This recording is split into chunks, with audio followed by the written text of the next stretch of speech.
Hi! Hey, welcome to another edition of Obsessed with Improv. If you know my history in the last year and a half, I've been obsessed with this art form called long form improv. One of the first people that I got to see perform when I first started going to UCB theater was this lady, Christina Gausas. Did I say it right? Yeah, perfectly. Perfect. Mm-hmm. That's how I roll. I know you do. Perfect. That's perfect. So I didn't know what I was watching. I didn't know what was going on. I was just like, that girl, a woman, girl, I'm fine with either. female, That's a, yeah. Y chromosomed. That's, yeah. That Y All those chromosome things. is really good. Thank you. So I didn't know who was who, what was happening. Then I remember, I think I saw your name on the little description of the show. Then I remember I bought a book. I think it was Art by Committee, and there's a DVD. Yeah. Oh, am I on that DVD? You're on the DVD. Oh my God. I didn't even know I'm on that DVD. Yeah, you're on the DVD. And I was like, oh, that's the girl from Let's Have a Ball. And then I started hearing your name more in podcasts. You're like a legend. Thank you. That means a lot to me. So what's your deal? When did I start? What Will Hines calls the first paragraph of your Wikipedia page. Well, I started in Chicago. I grew up in Michigan, but I moved to Chicago because I always wanted to live there because my brother and sister both went to Northwestern. So I'm obsessed with my brother and sister and then became obsessed with them being in Chicago. So I went to Chicago all the time. And I didn't study acting or improv or anything like that. No, I studied political science. Wow. I thought maybe I'd be a diplomat. Oh, nice. Which is ridiculous now.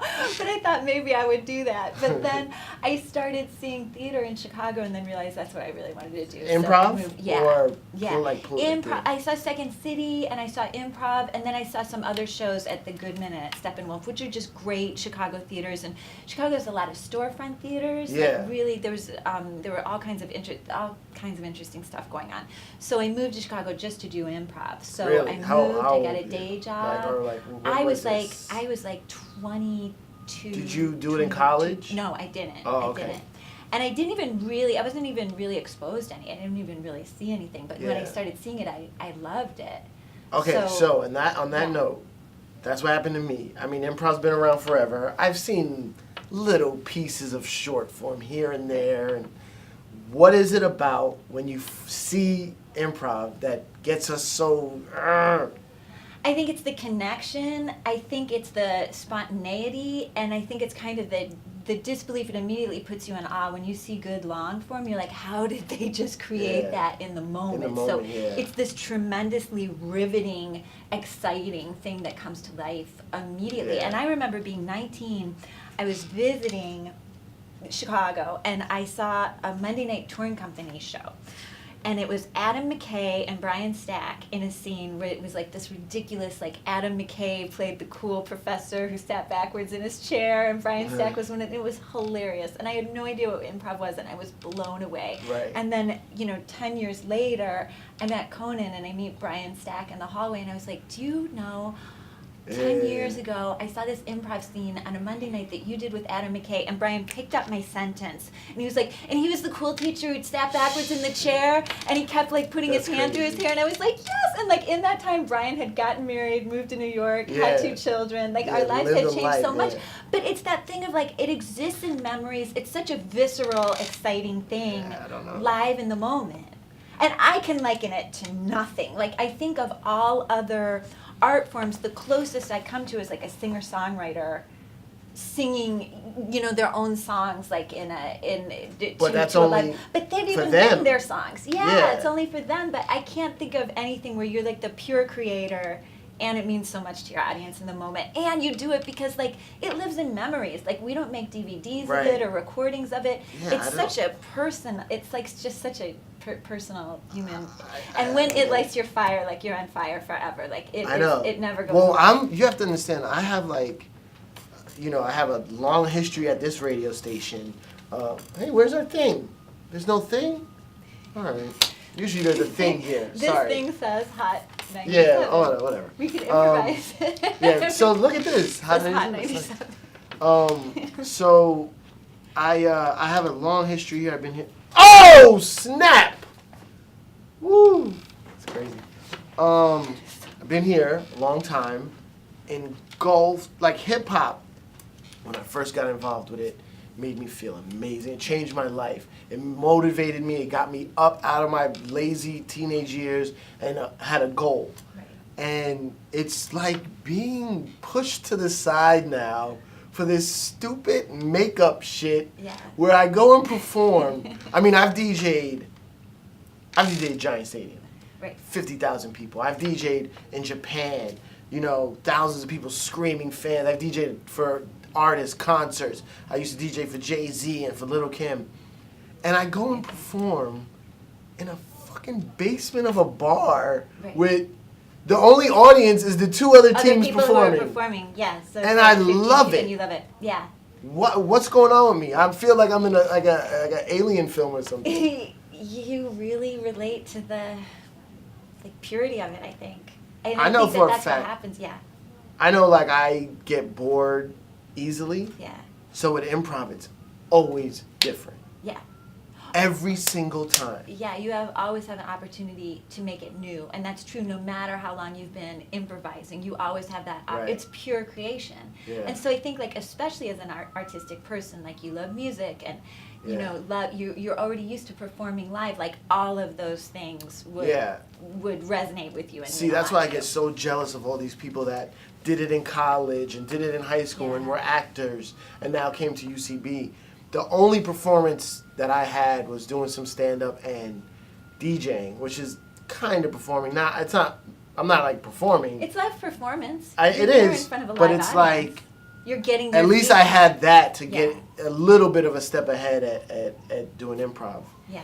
So now this whole like you studied with Del Close, the masters. I studied inventors. the standard bearers. Yeah, I have been very lucky to look back and look at the teachers that I've been able to work with because they really have been the standard bearers. Like Sharna, when I started classes, she taught every level 1 class, and she still teaches level 1. I heard, And that was amazing because she really is the best improv teacher I've ever had, and she would always put her most experienced teachers in the level 1 class because she was like, that's really where everybody has to get a solid foundation, and everybody has to get the same solid foundation.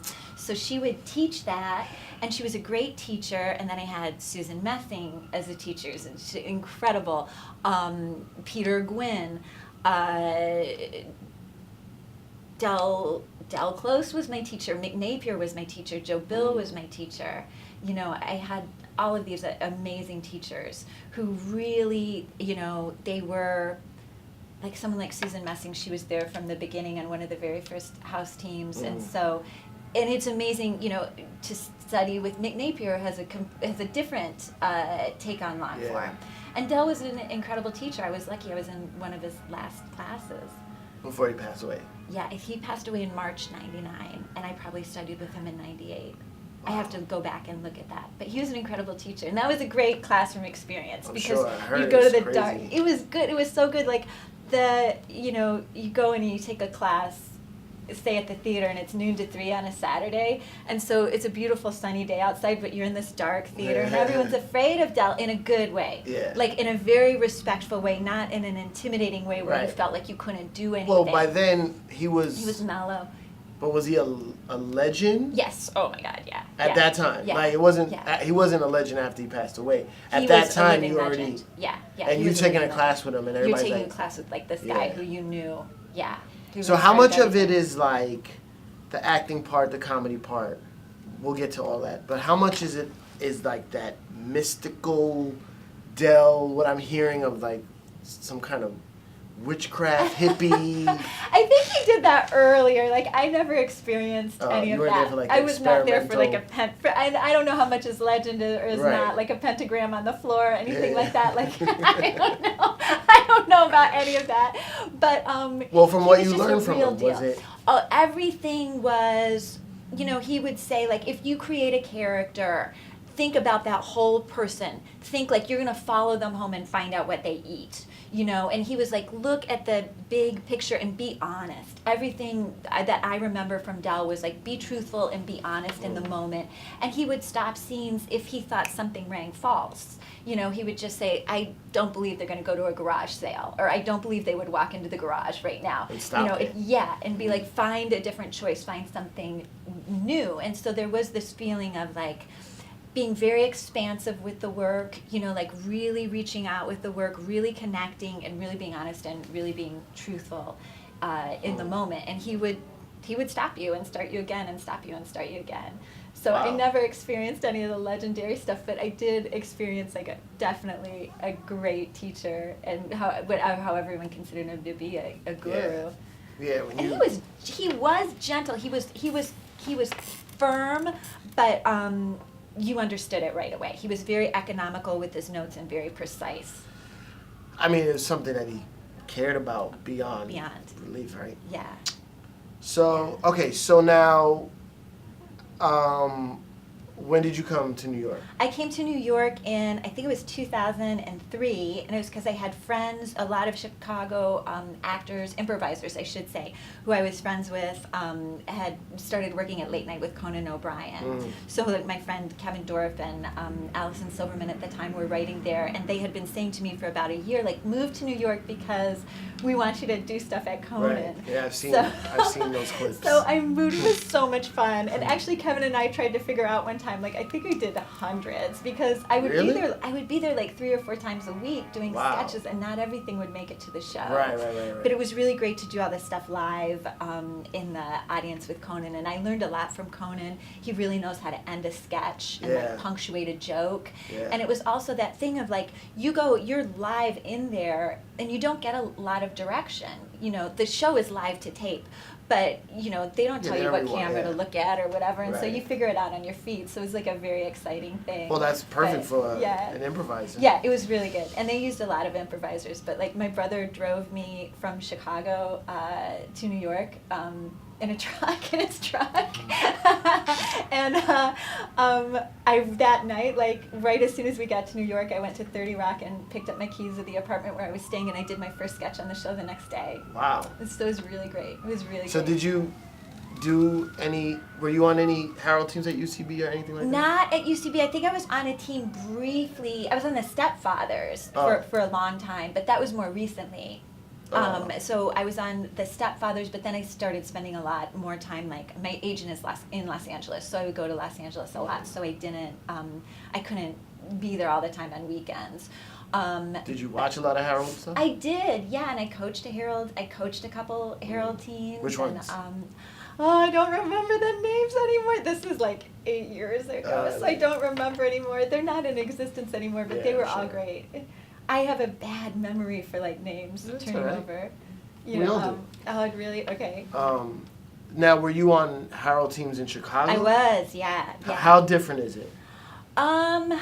A Harold team, I can't say where for were you? sure. You know, when I went into level 1, there were a lot of people in my level 1 class that Sharna liked, and so she created a Harold team from my level 1 class. Wow. So I was very fortunate because that wasn't happening, and I was honored to have it. I can't say that I was really ready because I didn't really know what a Harold even was at that time. A level 1 Harold team. Yeah. I mean, insane. It's like me, TJ Jagodowski, who He's all right. from He's TJ. all right. He's pretty He's good. good. Yeah. I like him in the Sonic commercials. Yeah. He's hilarious in those Sonic commercials. Those are so funny. But like, so TJ was on my first Harold team, and then she gave us Mick Napier as a coach. So we were all these level 1 students in this amazing situation that maybe we didn't even realize the gravity of it. Yeah, we couldn't even put it in perspective. How could you? I wouldn't even. Yeah. So. I didn't even know what I was watching when I was in level 1. Like, I wish I knew all about this stuff and then took level 1 and appreciated it more. Right. I was just trying to get through my class and like do my little whatever the teacher said, do that one thing. Yeah. I didn't realize it was such a vast. You know, I wish I could go back in time and be like, understand it, and then now try to do it. I know exactly you have to like what learn you're saying. on the way. Yeah, I know exactly what you're saying. And you don't know what you're learning. Exactly. And they go back, oh, let's go back to your level 1 training when you did this, and I was like, You have to think back. Yeah, Yeah. why did I do that? And there's a whole language to learn. There's a whole Yeah. shorthand, Yeah, and it's like crazy. it is a lot. I know exactly what you mean when you say that. So, all right, so So- Harold team. Just what's the Harold team- difference in New York and Chicago? I always hear there's like a difference. Oh, he's more Chicago style. I- That's some Chicago shit. I think people say that when they think of like things that are like maybe a little bit more relationship based or what people call slower, Yeah. and then the UCB signature style being the game and Right. heightening the game. Yeah. I think a lot of people describe game in different ways. Yeah. I always think of describing game as it's not only understanding what is being said, but how it's being said to you, Makes and that sense. kind of, and then creating patterns in the game.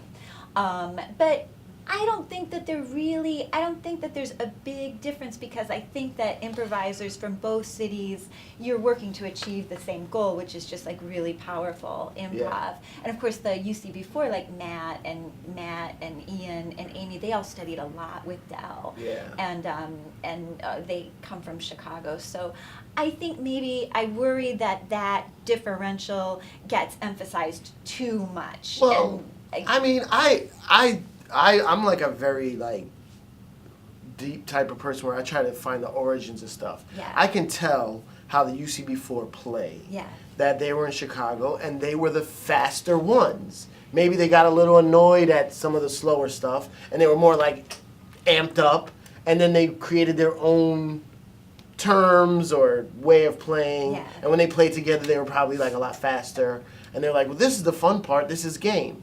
And it's still doing what other people are doing, just Exactly. their own style. Yeah.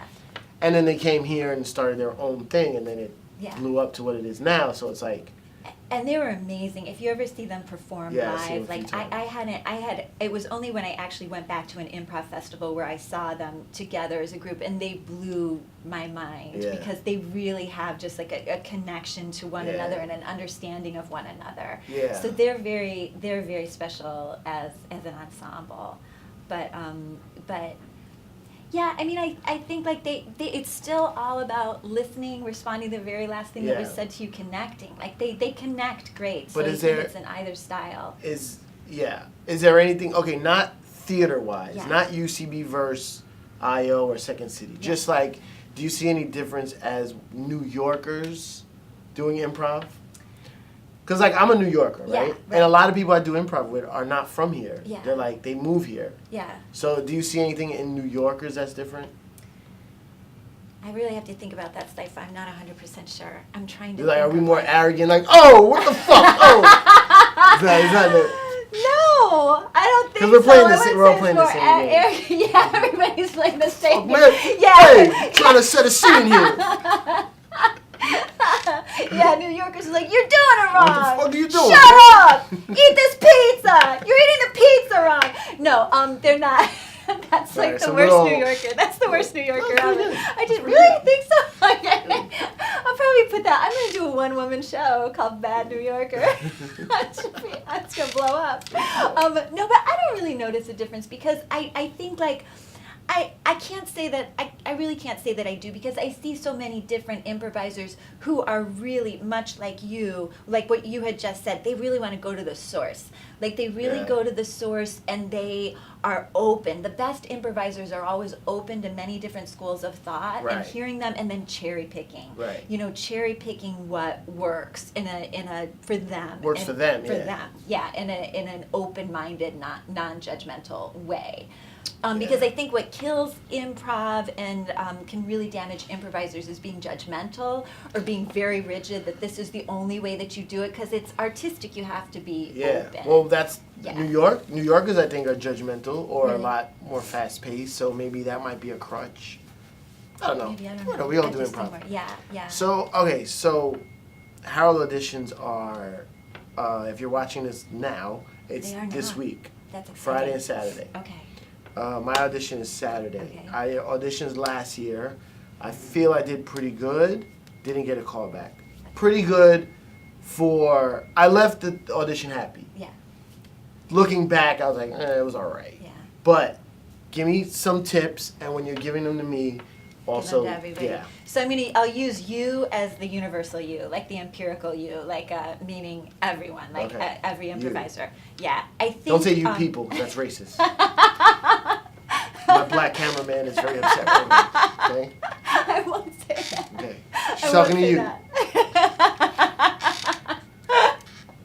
No, I won't say that. But I think, okay, so looking forward to Herald auditions coming up, I think it's important.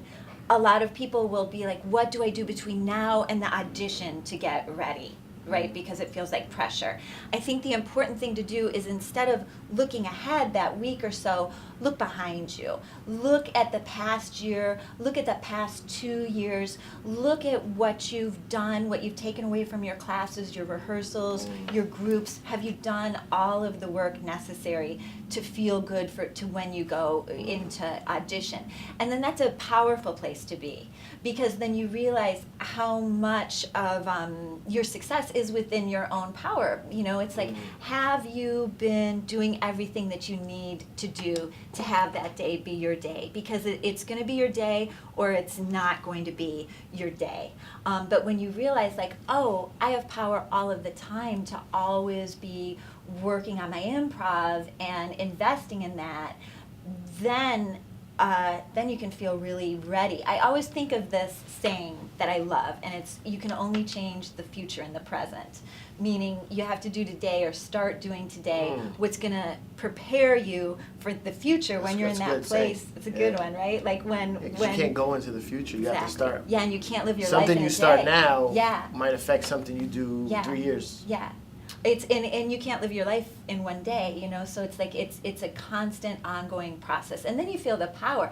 I mean, many years ago, I had an improv audition that I felt horrible after, and I went and I was crying. I called my mom from a payphone in a bar, like crying, and I'm not a crier, Cipha, and I was devastated because it was not, and I know I did not do good. Yeah. And my mom listened to me, and she said, "Get better."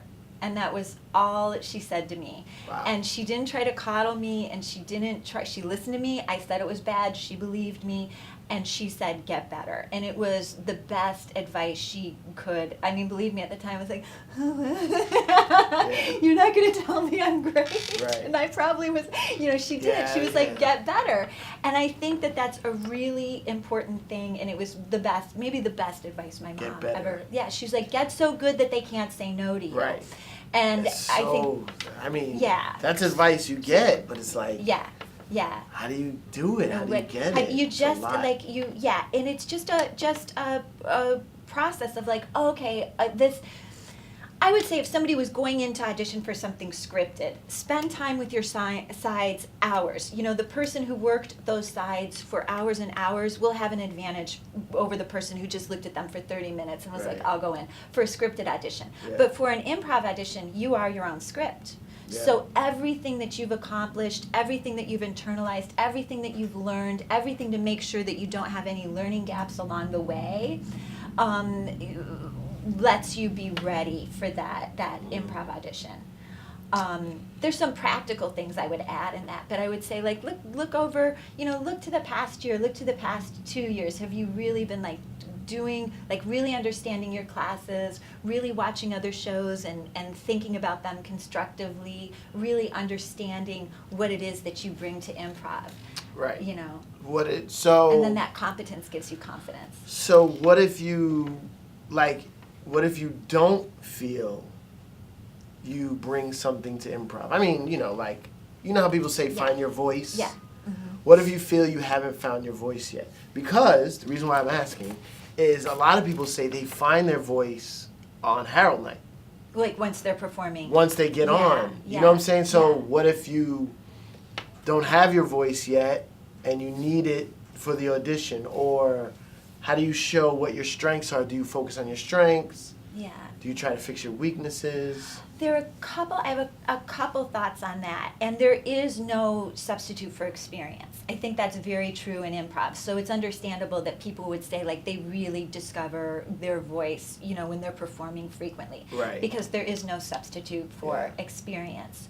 And I would say this is where I would go first with that. always be creating, and since improvisation is this pure art form of pure creation, even if you aren't on a Herald team, really be passionate about your indie projects and putting something out there. Don't say indie. Is that wrong to say? No, it's the right thing, but I'm starting to ban the term indie. Okay, what I'm not independent of your theater. That's true. I'm my own improv That is team. true. That is Fuck true. that. That's Sorry. true. That's Excuse true. my language. No, I like that. No, I don't mind saying Okay. fuck. I'm I just say saying, fuck all don't- the hey. time. I didn't know if I, Hey, what? don't say, watch your language, okay? The black guy is gonna get upset. Sorry. Okay, go ahead. So, So what should I say instead of indie? No, Your own it's thing. fine. Say it, Yeah, but I'm just gonna- I'm kind of annoyed by it too. Yeah. No, I'm not I've gonna do this. been. But, I don't want to go into a sidebar, Yeah. but I've just been realizing slight disrespect in your indie team. okay, then Like it's kind of forget like that. talk. Right. They right. kind of talk down. Right. Oh, what's your indie team? Right. Like it's Independent of what? I do like the way that you say like it's not independent of anything. Yeah, or like- everybody's part of that big Because like I'm on an community. indie team, independent of being on a UCB team. You're very right. I'm not going to say indie anymore. I really get on board with what you're saying. It also I sounds have like to admit that. Indian, and Native It Americans does. get upset. So let's just leave indie alone. I think like whatsoever. indie band, and I'm like, I'm down. I don't like that term indie band. But nonetheless, Yeah, okay, yeah. let's say like your individual projects. Yes. Like, because I think there's so many exciting shows in New York right now. Like Shakotha Fields has this show called One Deep, and it's a one-woman improv show. So good. Yeah. Ben Jones, Just Ben, is a one-person improv show. Ruby Marez and Banu Palos, I'm so sorry. Ruby's one of the best improvisers I've ever seen. And, she really brings so much emotion and connection and a deep understanding of long form to her shows. So it's like these people, and I know they're, can I say these people? Jenna? These people okay? I said these people about It's all like right. these It's all right. performers. It's okay. These people are right. You people is the bad wrong. one. These people.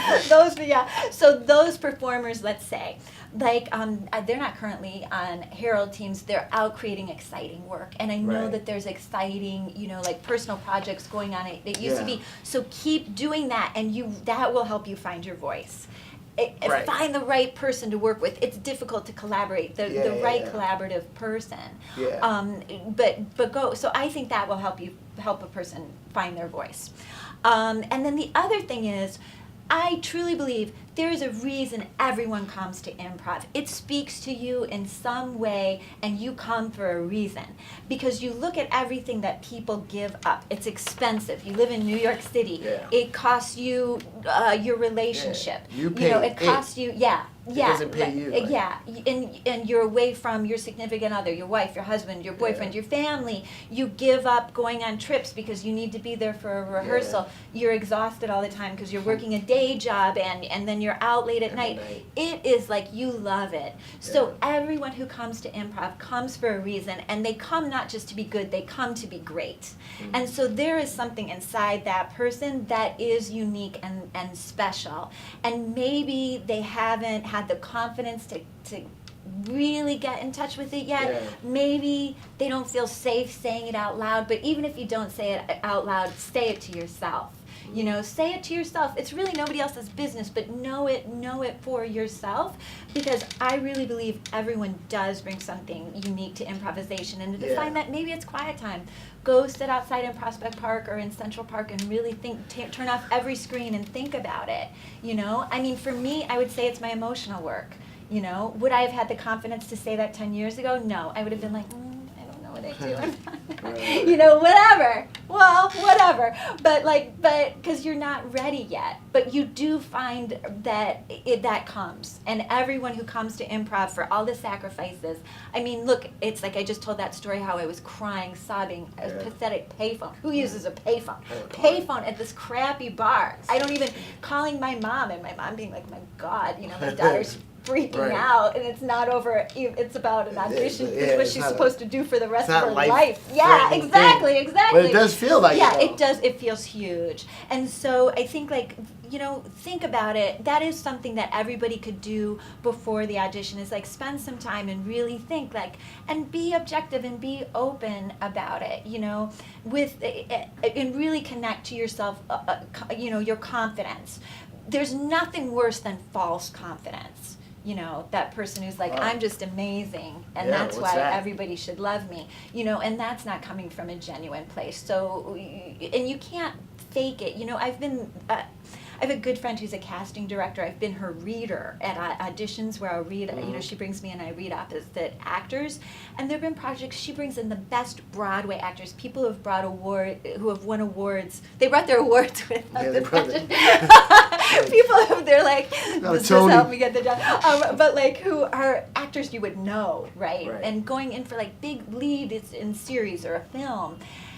You can't fake what you walk in the room with. And you can tell, I mean, and I was astonished the first time I did this with her because it was such a great learning experience for me as an actor. Because I was like, I know of these people and I know that they're really well respected, but like they're walking in the room being like, nice shirt. Hey, what's going on? Hey, you know, and it's just so phony. Or, you know, or they walk in with like, yeah, I just got back from Sundance and I did this thing. It's like, oh my God. But the person who just walks in with that centered core who's just like, yeah, and I swear it'll be like 1 out of 35 people. You know, I'm thinking back to when I've been a reader for her in these auditions. Such a great learning experience. And again, that goes back to like, have you been doing all the work all of the time? And improv being such a personal thing, it does kind of like take that personal self-reflection. Yeah. But like, your voice, everyone's voice is there, and you are here for a reason, and you're here not just to be good, you're here to be great. Embrace it in your own mind, like know it within yourself, and then work all the time to get there. My friend Paul Grandi, before I moved out of Chicago, he had said to me, let people see you. And that was such good advice for me because I am pretty shy and I do like hang back. I love being on stage, but like I would say to people going into this audition, use that advice, let people see you. Right. You are there to be seen, so let people see you, and you don't have to be. You don't have to judge yourself harshly. All of it will come. You're here for a reason, and it all comes. That's right. I mean, you can say that. And it doesn't make it hard, any it's easier. hard, I yeah. know. You can say So it because you care. That's why I think like some of the hardest advice that people get for improv auditions, where people say like, "Well, just don't care," and I'm like, "Oh, okay. Anybody who's Thank ever you. been in love knows Just you don't can't not care. care about something that you care about." You know? What does that and mean? It means like Just I don't don't care. know. And I think that's like not appropriate advice because of course you care. If you really didn't care, Why would be you on go on a an you wouldn't audition go. if you You'd didn't be like, care? I'm gonna go to a movie, or Yeah. I'll read a book, or I'll watch TV, Yeah, or I'll what take is a that? nap. Like anything would be better. Just don't care. Than like, yeah. So when people say, "Oh, just don't care," I'm like, no, care. You do care. That's okay to acknowledge that you care. Care and care more. Care and care more, and be I think there. you care so much that it's ruining your life. Like, That's a hard thing, and then I would encourage like take the long view, because if you want improv to be a part of your life for a very long time, or you want to be a professional actor, writer, anything that you're doing, auditioning is going to be a part of your life forever, and it's going to be how you book jobs and earn a living, and so you want to start to get a coping mechanism in place for coping with auditions, and you can put it in perspective. There's on that day, maybe that you go to a Herald Team audition, there are people your age or any age who are going in and, they're having like a one-on-one with Steven Spielberg to be in a movie. So those people are freaking out. Yeah. And then at the same time, there are people all over the country in smaller towns who wish to God that they could be Right. going to a Herald, but they don't That's have true. the money to move to New York City. Yeah. They haven't found the courage to move yet. It's too Yeah. intimidating, but they're like, That's true. oh my God. They're looking at the website going, Herald Teams, what would I do to be there? So, but I think just getting a coping mechanism in place, because you'll need it for the rest of your life. So Ice cream. you need to, it's a good one. I go ice cream. I go. I'm lactose intolerant, so I can't eat ice Oh, cream. you can't do ice cream? Should I not say that in this interview? It's too gross. How do black people feel about lactose, being lactose intolerant? He says it's fine. I don't like that. He's fine. He Sucks, doesn't like right? it. Soy milk is such bullshit. I think Because I milk think is like, it's so good. no, it's Yeah. the ultimate form of white, and Oh. you just disrespect it. Like, you can't get whiter than milk. That's pretty And true. That's pretty true. But That's I just think get that. it's two races. One more, and you got. I'm like out. I get like kicked out of. Oh my God. But I think like you get that coping mechanism in place for working with an audition, and then you do realize the power that. And I know all of this is like words. No, when I it's respect killing, it. I'm but listening to it. Yeah. I've already like, I think I've found, I really want to be on a Harold team. Yeah. But I also am doing a lot of other things, so if I don't get on, it's fine. Yeah. But I still want to try to pick your brain, and I've been Yeah. picking a lot of people's brains on how they did it, which person seems similar to me, that the way they did it might work for me. Other people, I'm trying to help out other people. Yeah. If people watching this get advice and get on a Harold team, I'd feel great. Yeah. I mean, not 100% great. I still will hate on them and throw darts at their pictures, Right. but, Right. you know, I'll have a heart around the picture, you know. Right. Well, I would say this.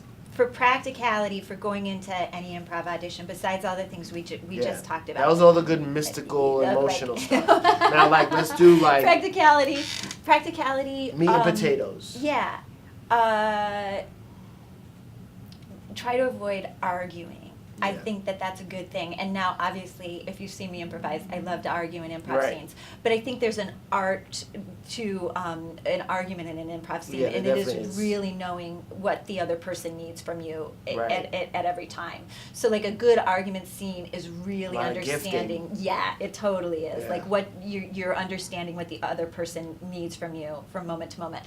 I wouldn't initiate it in a Herald audition. Because it's you don't know what's going to happen. It's going to be like too conflict driven. You want to make the other person look good, so you want to go for the yes and for supporting. You know, really being supportive in your improv scenes, and think of your initiation as an invitation to play. It should be a good open door initiation. You don't want to have any, pre-thought out initiations, because I'm assuming they give suggestions and you get a suggestion. Every so you don't know. person scene gets a new suggestion. So Gets you a can't new think suggestion. about it. Yeah, but just think of like what is an initiation that you would like to receive, and so you want to make it. I think a good, nothing backhanded, a good open door invitation to play initiation.